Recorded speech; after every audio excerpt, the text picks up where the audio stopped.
Okay, good evening YouTube.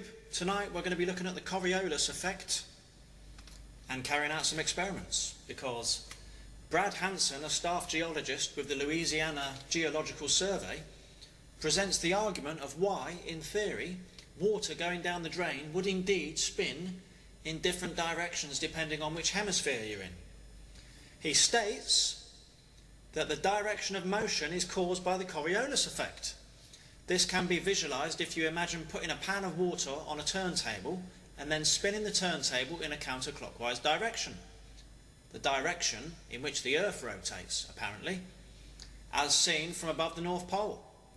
The water on the bottom of the pan will be dragged counterclockwise, directly slightly faster than the water at the surface, giving the water an apparent clockwise spin in the pan. But if you were to look at the water in the pan from below, corresponding seeing it from the South Pole, it would appear to be spinning in a counterclockwise direction. Likewise, the rotation of the Earth gives rise to an effect that tends to accelerate draining water in a clockwise direction in a northern hemisphere and counterclockwise in the southern. Interesting. Fred W. Decker, Professor Emeritus of Oceanic and Atmospheric Science at the Oregon State University, notes, however, that the Coriolis effect may actually have little to do with behaviour of real-world sinks and tubs. He states, "I doubt that the direction of the draining of water represents anything more than an accidental twist given by the starting flow. The local irregularities of motion are so dominant that the Coriolis effect is not likely to be revealed. An empirical test could help." That's what he says. Okay, so we're going to carry out an empirical test. So first, what I'm going to do is, I'm going to test the kitchen sink, and we'll do the right tap and the left tap, see what results we get. Then, I'll fill the sink up, then I'll pull the stopper, and we'll see what results we get. Then, I'll go through into the toilet, into the bathroom, and I'll fill the sink and then we'll pull the stopper and we'll see what results we get. Okay, so let's get on with the experiment. Okay, in this first clip you can see that the right hand tap is running, and then we go to switch off the tap and you can see that from the top that went to the right, so that's clockwise. Okay, let's do it again and you see we achieved the same results.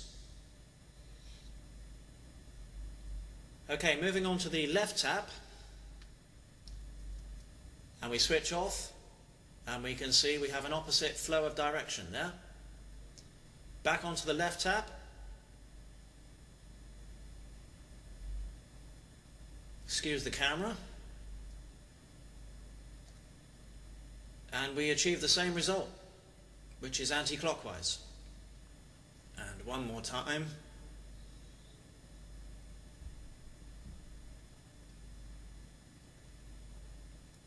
Consistent results, ladies and gents. No tomfoolery, no trickery. So from this we can conclude that both results, anti-clockwise and clockwise, are obtainable in a sink in the northern hemisphere. However, we need to fill the sink up and pull the stopper to find out what happens in that case. If we look at this next clip, you can see that the sink is filled up and the stopper is pulled. A piece of string is placed into the spiral, and you can see the clockwise motion of the string indicating the clockwise motion of the water. If we then move on to the bathroom and pull the stopper, you'll see the string starts to move anti-clockwise, like so.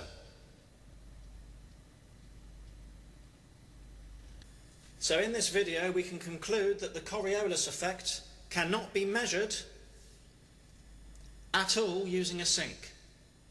Results are inconclusive, as both anti-clockwise and clockwise results can be achieved using the same experiment and a fair test.